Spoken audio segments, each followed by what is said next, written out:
Welcome back, everyone. It is Thursday, July 10th in the MLB. Our two favorite picks are on the way. As always, it is Austin, joined by Logan today.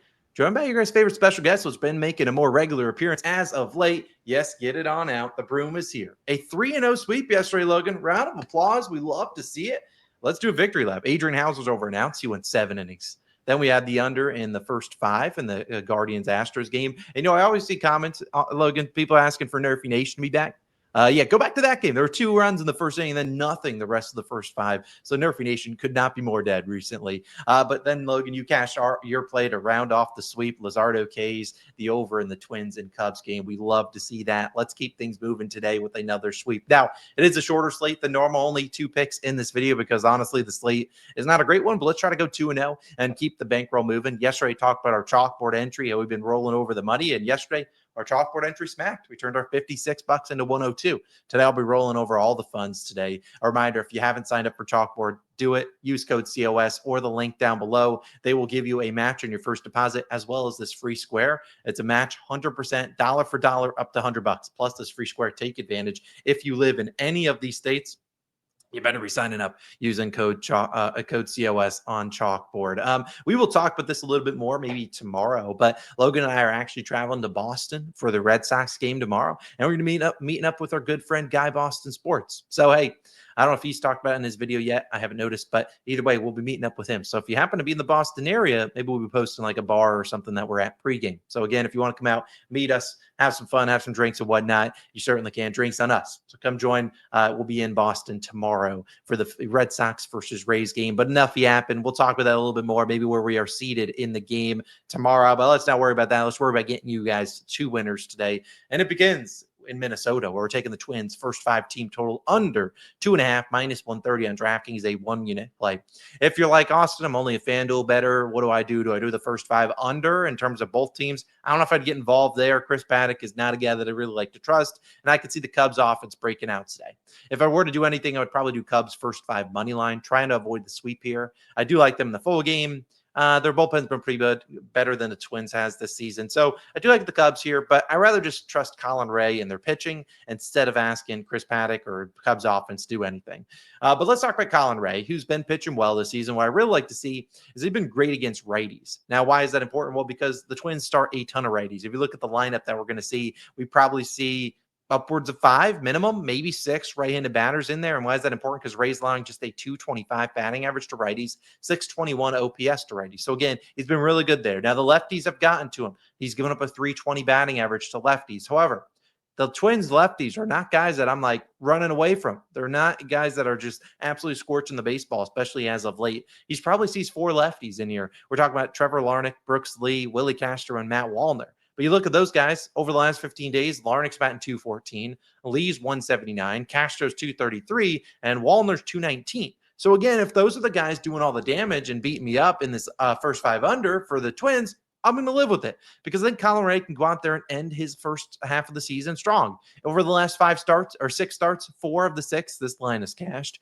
His 2 starts where it didn't cash, one was a start against the Mariners where we had the wind blowing crazy out of Wrigley. He gave up 4 home runs. I mean, what can you do there? The wind's blowing out. And then the other start was 4 runs to Phillies on the road. So I think he can go out there and pitch well. He's been good against lefties as of late. He faced the Cardinals in his most recent start, went into the 7th, only giving up 1 earned run. And he faced the Astros his first start before that, 2 earned runs. So I think he can go out there and pitch decently well. If you're thinking about this Twins offense and how much are we going to try today? Well, this is an early start at 1 p.m. They've already won the first 2 games of this series. So could they try out maybe their B lineup? Certainly. Maybe Christian Vasquez is in there instead of Ryan Jeffers. Certainly. Byron Buxton got injured yesterday, hurt his hand, first AB. Stayed in the game to run the bases, to score for us in the first, but then he got taken out of the game. So I don't know if Buxton's in there today, and Buxton's honestly the lifeblood of this offense sometimes. So I do like the first 5 under here for the Twins. I'm not including the Cubs here, just the snooze fest from one side of the equation. That would be the Twins. First 5 team total under 2.5, my favorite play of the day. Maybe I'll touch on one more that I like after Logan's play. But Logan, today you got another under. We're not going full, a first 5, we're going full game. Where are you headed for yours? Oof, Austin, you got to plug your nose for this one. People are not going to like it on its appearance, but I promise you, I love it as a bet today. It's going to be the Nationals and Cardinals under 9. Minus 120 odds on DraftKings is your best value there. Yeah. Now this one does not necessarily scream under, especially when you're looking at the combined ERA of these two starters. You're like, Logan, this one I already have the over bet on my card. What are you doing here? Yes, I know the over will be a heavy public play today. I feel like being a contrarian today on this short slate. A lot of the times throughout the year, why Austin and I got in that hole in April was because we'd see high ERA pitchers. We'd assume, yeah, they've been stinking it up. They're going to continue to stink it up. Then what happens is the hitters 1 through 9 turn out to be more poverty, and then you just get a crazy under out of nowhere. I could see that easily happening today, as there were 10 runs yesterday with Palante and Gore, a better pitching matchup for sure, and that one resulted in an over. Now, how about we spin it around and say a worse pitching matchup and an under? Contrarian line of thinking there. But who starts for the Cardinals today? It's Miles Mikolas. 5.26 ERA and a 1.34 whip. I know Miles Mikolas, the last time you saw him out, he was hosting batting practice. 6 innings pitched, 10 hits, 8 earned runs, stinker to the Cubs.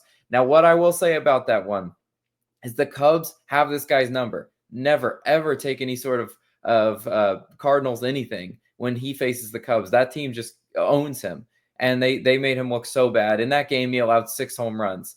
A Cubs team that at that time was seeing the ball better than any team in the league, and they made Miles Mikolas pay.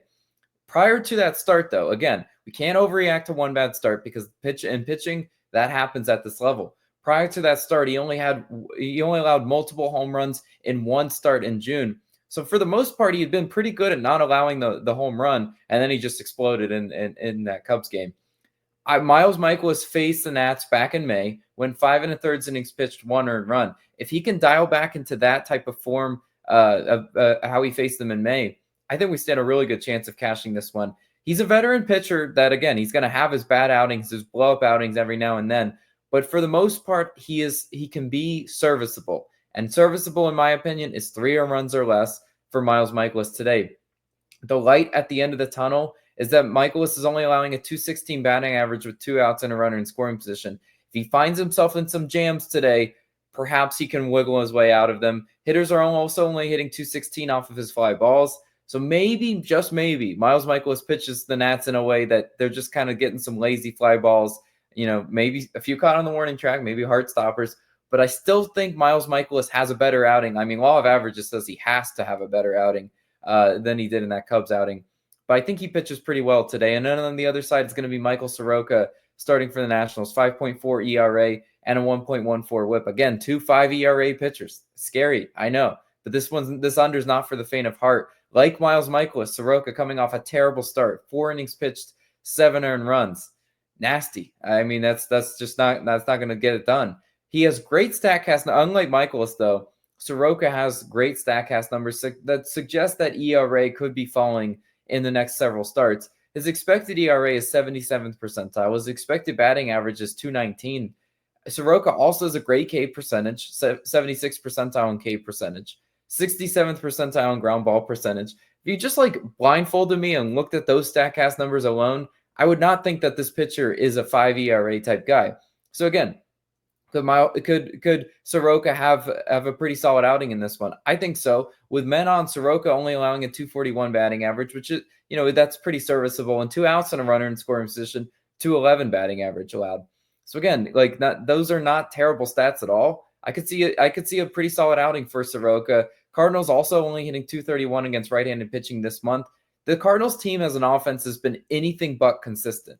I mean, Jake Irvin was thrown over the damn middle of the plate for them, and they were struggling to score runs until they finally did several times through the order. I think Soroka could go out and deal today. I think when we're looking at these two pitchers, it could be a good start out of nowhere. Bounce back starts for each of them, and then we can talk about the bullpens. Because over the last 2 weeks, Washington 23rd in bullpen ERA, St. Louis 13th in bullpen ERA. Now, the Nats bullpen isn't necessarily inspiring to me. But again, the Cardinals have not been seeing the ball well as a team. 1 through 9, there has not been consistent production there. I don't mind fading that offense at all. And then hopefully the Cardinals bullpen can hold it down for us. Miles Mikolas, give us 5 innings pitched of solid baseball. That's all I'm asking. I think the bullpen carries the rest of the way. And guys, this is a throwback, nasty Logan contrarian play. But I think Austin stands a really good chance of cashing. Hopefully that's a 2-0 card. Yeah, I mean, I don't think they would have liked your Red Sox and Rays one any more than this. So I do like Yeah, this one. One of those games going under. Hopefully, we pick the right one for it to go under. I really do like the pick. To wrap up things, there was one lean I looked at. I looked at Cal Quantrill's under and hits allowed. But man, I don't want to be trusted Cal Quantrill. I don't want to get in front of that buzzsaw. He has been terrible this season, but I do like it. But it's a little too juice. If it was maybe plus money, maybe I'd get involved. But at minus 145, I'm not laying juice on Cal Quantrill. I'm just not doing it. But those are our two picks. To recap them real quick, we have the Twins' first 5-team total under 2.5, and Logan's full game under in the Nats and Cardinals game. Let's hit our chalkboard entry as well, which we'll be posting in a little bit. Again, if you want to sign up, make sure you use code COS. Drop a like. Hit that subscribe button if you are new. We've been cooking recently. And hopefully we can continue that to end the All-Star break we got today, tomorrow, Saturday, and Sunday. 4 more days. Let's end the break on a heater. Next week, we'll have some NFL future videos. And of course, if you are in the Boston area, hopefully we can meet some of you all tomorrow. It'll be our first time in Boston. So it'll be pretty cool. We'll figure that out where we're going to be pregame and stuff like that. If you have any recommendations of some bars you want us to hit up, let us know down below. But that's why we're bringing Guy Boston Sports. It's literally in his name. Let's have ourselves a day. We'll see you guys back tomorrow. Peace.